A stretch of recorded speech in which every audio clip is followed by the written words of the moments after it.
Hi everyone, good evening. Hope you guys are doing well. Ravneet and I today are super excited to come on here and help you guys navigate the most important transition in the history of CPA Canada, if I may say so. The reason we decided to come on here today was because today most of the students, rather all of the students and even the members received email notifications from the CPA provincial bodies giving them more clarity on the changes that are expected to happen in the CPA program starting 2027. So naturally, our DMs today were flooded with messages from students and a lot of confusion on what are the changes, what do they mean for us. So there's a lot of anxiety and nervousness going around, which is completely understandable. So that is why we thought that today we'll take this opportunity to come on here and provide you or share with you the insights and understanding that the CPA body has provided to us today, and yeah, what that means for you. So today, what we were thinking, maybe we'll start off with what is changing, what is the new competency map 2.0, and what all of this changes that we are discussing, what does it mean for you? What are your action points? How can you accelerate your preparation and things around it? So maybe let's maybe start off with the new competency map 2.0. Just give us a second.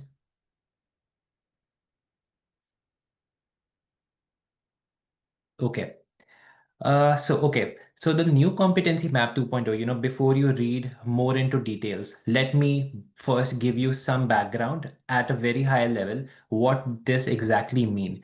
So they want to open up your mindset. They want you to think beyond the traditional subjects of assurance, taxation, financial reporting. They want you to incorporate your mindset from the perspective of a lawyer, from the perspective of ethical decision makers, from the perspective of if artificial intelligence comes into play, how will you take your decision?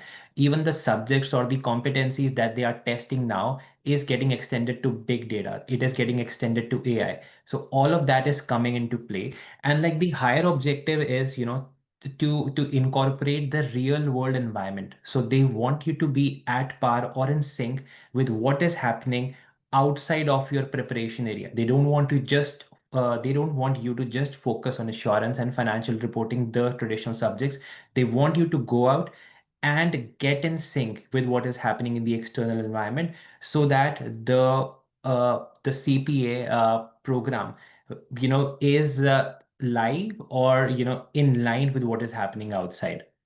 All right, so that being said, now what happens with the CPA Competency Map 2.0? So they've provided some new competencies, and you would notice if you go through the CPA Competency Map 2.0, and what we'll also do is that we'll provide the link for that competency map down in the description. So if you want to go through it and get more details on that, it's a PDF that the CPA body has released. So feel free to go through it.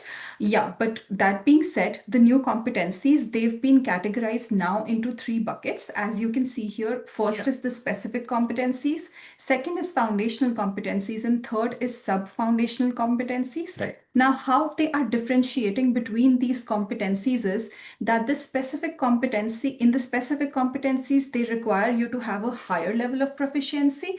That would include the traditional subjects such as like financial reporting or taxation, assurance, finance, management accounting, like the traditional subjects. Right. Now, second category is the foundational competency. Now, in the foundational competency, you are required to get like an intermediate level of proficiency. Right. So, subjects or competencies in this bucket would generally include economics or law, right? And then there's the third bucket, which is the sub-foundational, right? So now in the sub-foundational bucket, basically you're just expected to kind of achieve Yeah. like a lower level of proficiency, Right. right? But that would include things like AI or strategic or systems thinking, right? Yeah. So to get more details on the competency map, definitely you could go through the the file that we've Right. attached in the description for you, which is released by the CPA body.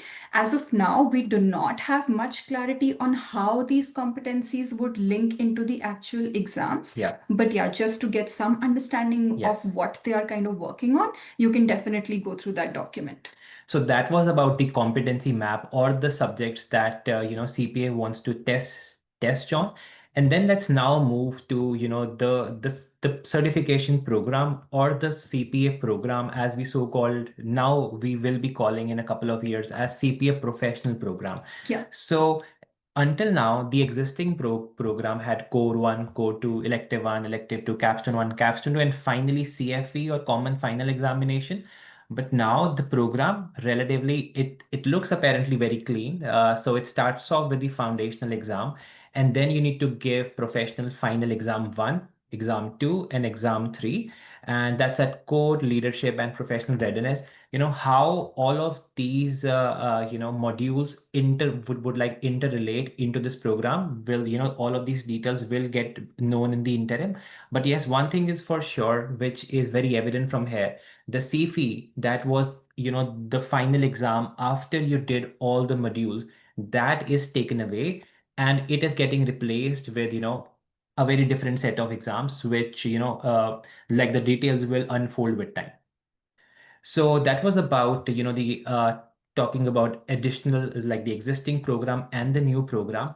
So like what does it mean for you as as existing CFE students? Now, this is the most Mhm. important question that we come to after giving you like a brief background Yeah. of the changes in the competencies or the subjects and also in the CFE or CPA Canada structure Right. overall.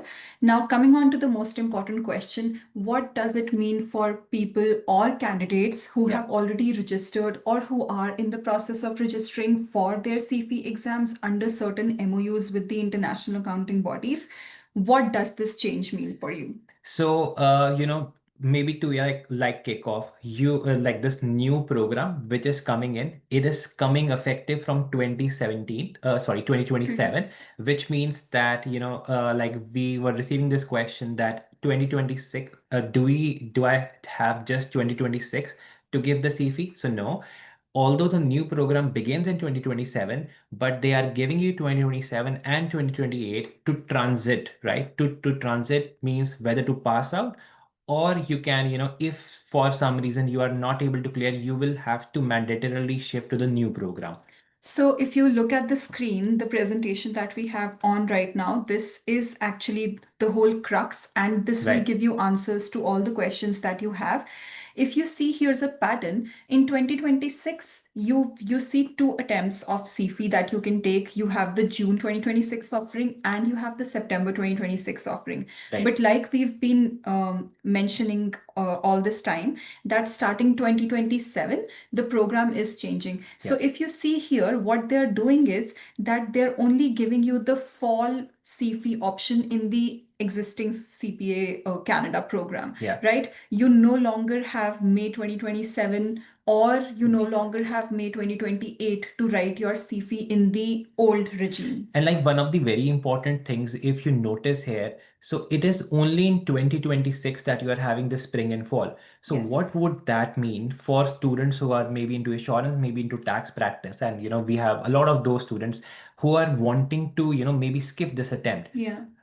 So one thing, just keep in mind, even though you're targeting September 26, just in case you do not, attempt it, or for any reason, you are not able to prepare, the next attempt will be an year after. And then the Exactly. last attempt would be an year after, right? So effectively, if you are starting 26, so CFE has 3 attempts, right, for you to pass. So the last 3 attempts will be effectively, the attempts that you can give.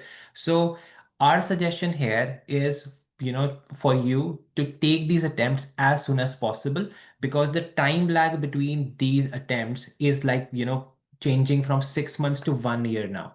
And the best part about the CPA body releasing this information right now is Yeah. that for those of you who are still wondering and kind of sitting on it and still trying to decide if you should go for CPA Canada or Yeah, CFE or not, the best part is that you are still very much in time to be able to start with your student registration right now, right now. and even then be able to write CFE in May 2026, Yeah, or June June 2026 26. rather, for Right. this year, right? So you're still very much on time.